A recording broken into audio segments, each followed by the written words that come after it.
అలాగే గత 2-3 రోజులుగా నేను కనిపించట్లేదు అది ఇది అని మాట్లాడుతాను. ఒకటి చెప్తాను, ఇప్పుడు నేను వస్తే నాకు ఇబ్బంది ఏంటంటే ఈ సహాయక చర్యల్లో ఇబ్బంది పడిపోద్ది. ఒకసారి అందరిని మీద పడటం, దానివల్ల అధికార యంత్రాంగానికి కూడా ఒత్తిడి అవుద్ది. దానివల్ల నన్ను వాళ్ళు చెప్పడం వల్ల రాలేకపోయాను. అది నిన్న మీకు క్లియర్ కట్గా తెలియజేశాను. ఇంకా దీన్ని విమర్శించాలని ఎవరన్నా వైసీపీ నాయకులు అనుకుంటే భవిష్యత్తులో ఎప్పుడైనా సరే మీరు నాతో పాటు రావచ్చు, ఎక్కడికైనా సరే నాతో పాటు నా కాన్వాయ్లో తీసుకెళ్తాను మిమ్మల్ని. నాతో పాటు నడవండి, ఎలా ఉంటుందో మీకు అర్థం చేసుకున్నప్పుడు అప్పుడు మీరే సలహా ఇస్తారు. అందుకని దయచేసి దీన్ని ఒకసారి మీ దృష్టికి తీసుకొస్తారు. కానీ విమర్శించే వైసీపీ నాయకత్వానికి ఎవరికైనా సరే రాష్ట్ర ప్రభుత్వం చేస్తున్న ఈ చర్యల మీద ఎవరన్నా విమర్శించదలుచుకుంటే వాళ్ళందరికీ కూడా ఫస్ట్ మీరు సహాయం చేసి మాట్లాడండి.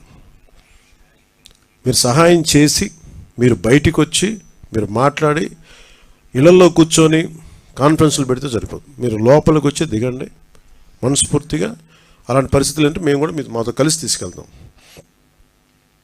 అలాగే వరద ప్రభావిత ప్రాంతాల్లో నేను ఇందాక మన కాన్ఫరెన్స్ కాల్లో కూడా మాట్లాడితే ఒకటైతే చెప్పిన, ఒకటి ఇమీడియట్ మెషర్స్ ఏంటి, ఈ వరద నీరు వచ్చేసిన ఇమీడియట్ మెషర్స్ ఏంటి, అలాగే భవిష్యత్తులో దీనికి ఇమీడియట్ రిపేర్. సపోజ్ రోడ్లు తెగిపోయినాయి, గట్లు తెగిపోయినాయి, అలాగే రోడ్లు పాడైపోయినాయి. సో వీటికి ఇమీడియట్గా అసలు జనాలకి రాకపోకలకు ఇబ్బంది కలుగుతూ ఉంటే ముందు వాటికి ఇమీడియట్ రిపేర్ చేయించడం ఒకటి.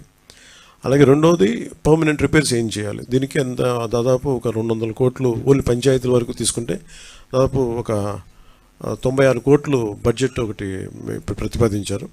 దాన్ని ముందుకు తీసుకెళ్తా ఉన్నాం.